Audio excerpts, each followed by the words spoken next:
escrita essa história em 18/7/2018. São histórias que minha mãe contava. Meu avô, pai da minha mãe, José Arnaud Paulino Pires, tendo se formado pela Escola de Farmácia de Ouro Preto, Minas Gerais, em 1866, decidiu casar-se com sua prima Adelaide e montar sua farmácia no estado de São Paulo. Antes, porém, tomou o trem da Central do Brasil e veio para São Paulo, devendo dirigir-se depois a uma cidade do interior que tinha uma farmácia à venda, cujo anúncio estava no jornal. Na viagem, conheceu um representante de produtos farmacêuticos que, conhecendo essa região, sugeriu outro local. A cidade de Botucatu, cidade nova e em franco progresso. Decidiu ir para lá, comprando uma farmácia pequena que procurou remodelar. Deu um bom banho no local, pois a terra era vermelha e havia muita poeira. Trocou os rótulos com o nome novo da farmácia, Farmácia Pires, e partiu para o estado do Rio de Janeiro para buscar a noiva. Casaram-se somente no cartório e prometeram à bisavó e tia que assim que chegasse procurariam a igreja para completar o casamento com a cerimônia religiosa, pois era Semana Santa e não era permitido naquela ocasião cerimônias de casamento. E a farmácia não deveria ficar fechada por muito tempo. Assim, fizeram e começaram uma vida nova. Começaram do começo mesmo, pois não tinham móveis, mas trouxeram um grande amor e a vontade de vencer pelo trabalho e honestidade. Mais tarde vieram os filhos. Cada um que nascia era esperado com os preparos próprios da ocasião. Vovô fazendo bercinho de madeira ou trocando a forração do mesmo, à procura do médico ou parteira, e vovó na cama, sem o leite tão necessário para a criança. Havia sempre pessoas que se ofereciam para amamentar, passando a morar com a família dela, recebendo, além do pagamento, todo o necessário para exercer o seu papel, alimentação, remédios, etc. Certa vez, não encontrando ninguém disponível e vovô muito nervoso, procurou a única pessoa indicada num circo que passava pela cidade e contratou a ama com seu filhinho. Aliás, dentre pessoas boas, tiveram muitos contratempos, pois pessoas desonestas e aproveitadoras também apareceram. Vovó sofreu muito, mas venceu galhardamente, mantendo sempre sua meiguice e coragem, sem nunca reclamar. Ela era muito bonita e dançava muito bem. Nas festas era elogiada e vovô, muito ciumento, não separava dela um só instante. Vindo posteriormente visitá-los, o bisavô, pai do vovô Arnaud, que chamava-se vovô Juca, tocava piano no clube em dias de festas especiais. Certa feita, num baile de gala, Na inauguração do clube, fundado nos balcões da farmácia do vovô, dançou com o governador do estado. Aliás, voltando no tempo, vovó e suas irmãs eram 5 mulheres e 3 homens, quando mocinhas, já na vida difícil, após a libertação dos escravos, costuravam à mão, ponto por ponto, seus vestidos de babados e rendinhas para ir ao baile no Arraial do Piraí, pois morava na fazenda. Isto à luz de velas e lampiões, não sei bem, passando às vezes a noite toda em claro. Mais atrás, quando bisavô Isidoro hospedava em sua casa pessoas que, viajando, aportavam para descansar, ficando algum tempo e participando da vida da família. Mamãe contava casos pitorescos ouvidos de sua mãe Adelaide desse tempo remoto. Houve certa vez um jovem cego com uma voz muito bonita que fazia serenata. Sua irmã dele se apaixonou, mas era um amor impossível, pois ele estava viajando e nem tinha como constituir família. Viajava com um empregado ou amigo e uma noite ele foi embora.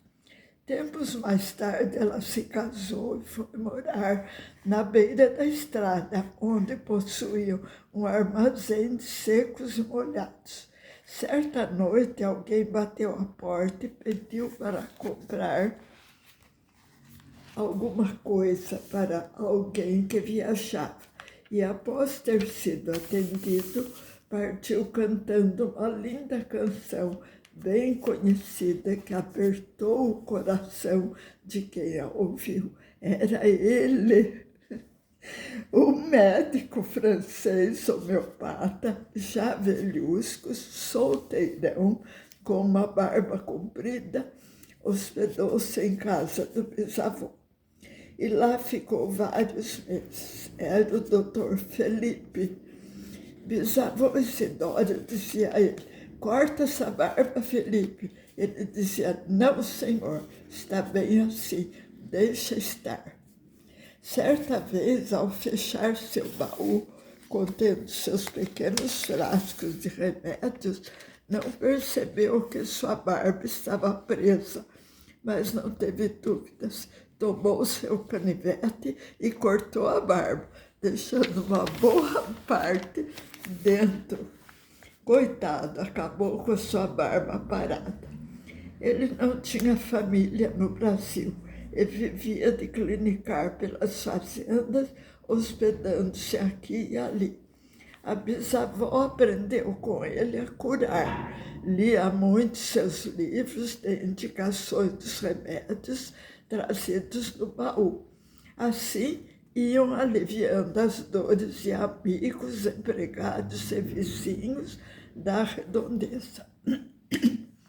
Felipe tomou-se de amores por uma das moças da casa e passou a pedir em casamento, mas ela não aceitou.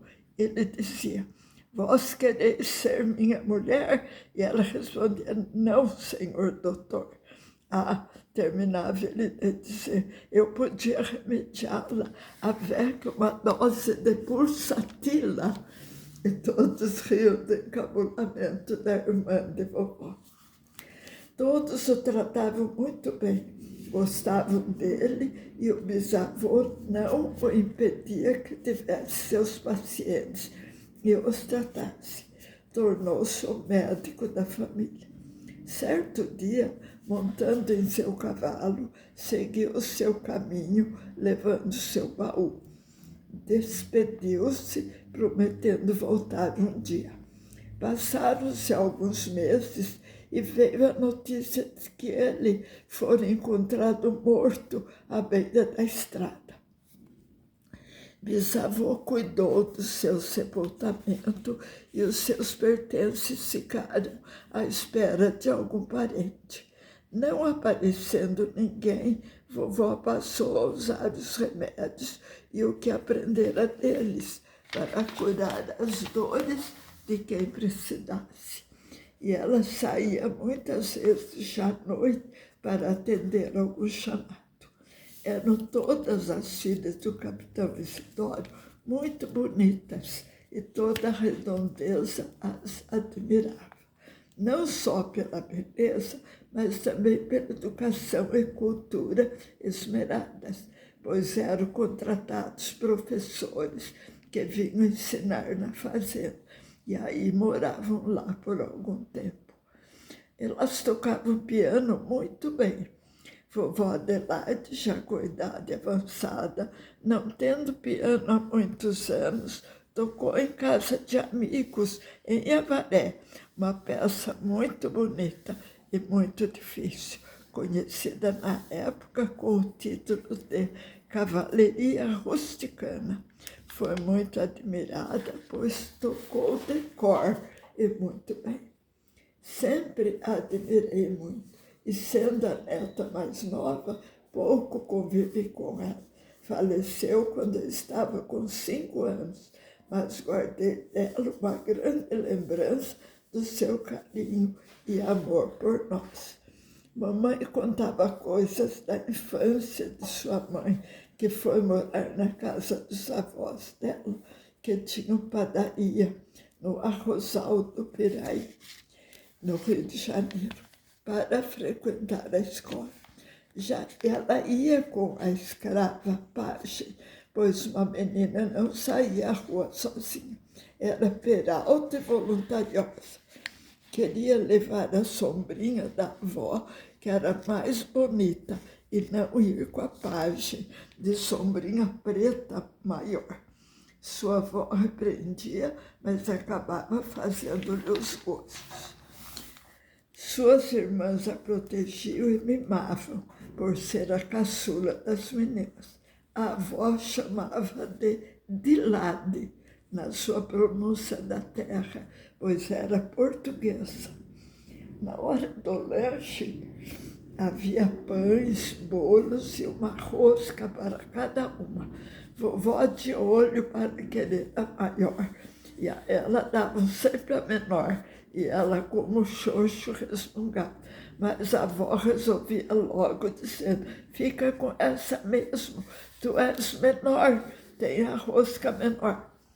Mas sua irmã Júlia, muito boa, dava-lhe logo a sua, protegendo a irmãzinha. E assim era no dia a dia. Foi lá que, em certa noite chuvosa, quando já estava se preparando para começar a fazer os pães na padaria para o dia seguinte, ouviu-se um chorinho de criança recém-nascida. Saíram a procurar e depararam com uma barrica vazia, onde havia sido transportada farinha de trigo para o pão, mexendo devagarinho, por ter no seu interior um bebezinho. Todos queriam vê-lo e protegê-lo.